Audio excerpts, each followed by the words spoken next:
By the end of this video, you should have completed the core, and in combination with the arms and legs you made in the previous video, we can finally assemble him. Just like in last video, we're going to break it up into different parts for construction, from the carapace to the core, power core, and the head. Okay, you can load up your plate like some people do and just print all at once, or you can do it like I do, which is to make smaller groups of parts together and print them out in series. It reduces the rate of failure. In terms of layer height, we're going to be doing 0.1, 2, and below, also known as super quality in Kira.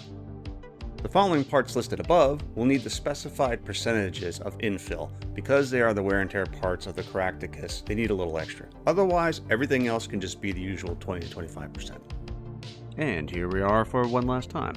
As usual, I've got my tools of choice in Fimament and TPU Filament. Some parts have supports that I've designed that are meant to be broken away. You can just snap them off and file to finish.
Since making this video, I have updated a few parts that did not quite fit the way I wanted them to. You can use the originals, but you will have to file them to fit. Here is the example of the outer frame core. There's a notch that the floor plate has to hook underneath. The original will work, but you're going to have to scrape it out more in order for it to fit. With the new version, you can see how clearly it just locks in and holds tight. The turrets need to be snugged up a little bit. They tend to loosen up a little too early, so I made them a little bit tighter.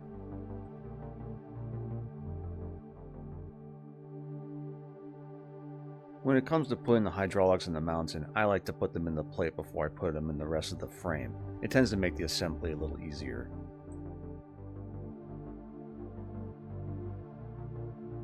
The waist hydraulics had these cutouts, specifically so that you can lock in the hydraulic and it won't come out. Once you get it in there, you have to spin it around a couple times to kind of polish the end so it moves smoothly, but once it does that, then you can attach them to the core. And remember, the longer ones go in the back. The core and upper waist are held together by 2 cross pins. Now you don't want to glue this area in case you need to make changes or repairs in the future. The shoulder joint will definitely have to be sanded and polished. The best way to do so is to polish it to the point so that it gives you just a little resistance going in. And then once it's in there, you can use the actual joint to polish itself and it should loosen up. And in the future, if there is the set screw in the back that allows you to adjust the tension.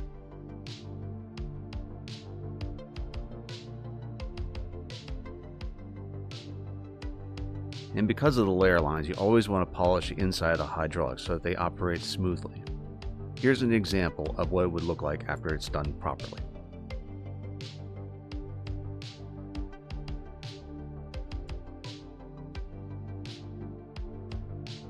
Another wonderful piece of free software is Prusa Slicer.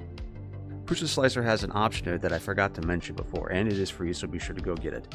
When you load up a bunch of files that are all one piece, Prusa allows you to disassemble them and delete them and move them about as you want. So if you're having a problem printing a particular piece, you can use Prusa Slicer to isolate it and print it properly.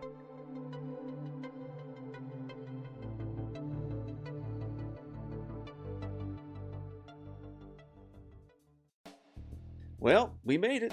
We actually built him. He's all yours now. So I hope you guys enjoyed this. I hope it informed you, and I hope it helps push you towards future projects. But this isn't going to be the last one. There's going to be more stuff coming out. And next video I'm going to make, probably a shorter one, is going to be about putting the weapons together. So if you like what you saw here, you know what to do, and I'll catch you next time.